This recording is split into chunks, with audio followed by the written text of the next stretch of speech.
Michelin മാറ്റിയിട്ട് ഞാൻ എടുത്ത ടയർ അപ്പോളോ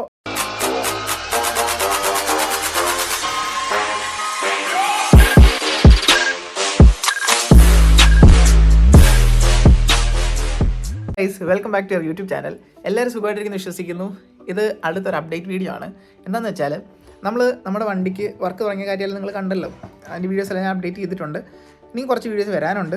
അപ്പോൾ അതിനകത്ത് നമ്മൾ ടയർ വാങ്ങുന്ന ഒരു വീഡിയോ ഉണ്ടായിരുന്നു. അതിനകത്ത് ഞാൻ മിഷലിൻ്റെ R17 150 റിയറും 110 ഫ്രണ്ടുമാണ് വാങ്ങിച്ചിരുന്നത്. അതൊരു നൈലോൺ ടയറായിരുന്നു. അപ്പോൾ അതെടുത്ത് കഴിഞ്ഞ് ഞാൻ ശരിക്കും പറഞ്ഞാൽ റേഡിയൽ എടുക്കണമെന്നായിരുന്നു എൻ്റെ ആഗ്രഹം. പക്ഷേ അന്ന് എൻ്റെ കയ്യിൽ ഫണ്ടൊന്നും അത്ര ഇല്ലായിരുന്നു. അപ്പോൾ അതുകൊണ്ടാണ് ഞാൻ നൈലോൺ ചൂസ് ചെയ്തത്. അപ്പം അങ്ങനെ വെച്ച് നോക്കിയപ്പോൾ പ്രൈസിൽ മിഷലിൻ ആ ഒരു പ്രൈസിൽ നല്ലതായിരുന്നു. അപ്പോൾ അങ്ങനെയാണ് ഞാനത് എടുത്തത്. ടയർ എടുത്തത് നമ്മുടെ കൊല്ലത്തുള്ള ഷോപ്പിൽ നിന്നാണ്. അതിൻ്റെ വീഡിയോസ് എല്ലാം നിങ്ങൾ കണ്ടിട്ടുണ്ടെന്ന് വിശ്വസിക്കുന്നു. കണ്ടിട്ടില്ലെങ്കിൽ അതിൻ്റെ ലിങ്ക് എന്മേൽ കൊടുത്തേക്കാം, കാണുന്നവർക്ക് കാണാം.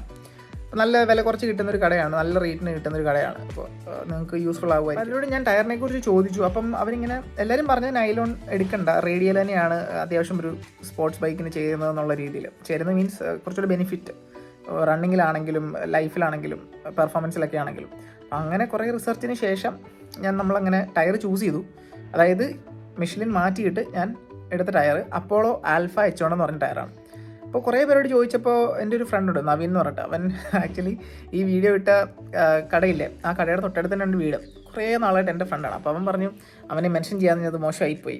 അവനോട് ചോദിക്കണ്ടായിരുന്നു, അവൻ എപ്പോഴും എടുക്കുന്ന കടയാണ്. അപ്പോൾ അവൻ അവൻ 2 തവണ എൻ്റെ ഡോമിനോർ 400 ആണ്. അവൻ 2 തവണ യൂസ് ചെയ്ത് ഇപ്പോഴും അവൻ്റെ വണ്ടിയിൽ ഈ ആൽഫ H1 തന്നെയാണ് കിടക്കുന്നത്. ഈ സെയിം ഷോപ്പിൽ നിന്ന് തന്നെയാണ് എടുക്കുന്നതെന്ന് അവൻ പറഞ്ഞു. അപ്പോൾ നല്ല ഫീഡ്ബാക്കും കാര്യങ്ങളും. അങ്ങനെ പിന്നെ ഞാൻ കുറേ പേരോട് ചോദിച്ചു, ഫോട്ടോസും വീഡിയോസൊക്കെ കണ്ടപ്പോൾ അവരോടൊക്കെ ഞാൻ പേഴ്സണലി ചോദിച്ചു.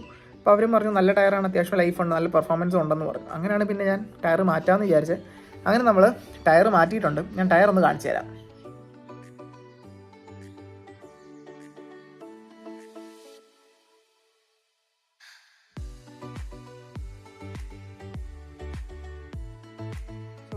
ഇതാണ് നമ്മളെടുത്ത ടയർ. കണ്ടോ, Apollo Alpha H1 tubeless radial ടയറാണ്. ഇത് ഫ്രണ്ടാണ്, 110 ആണ് ഇത് വരുന്നത്.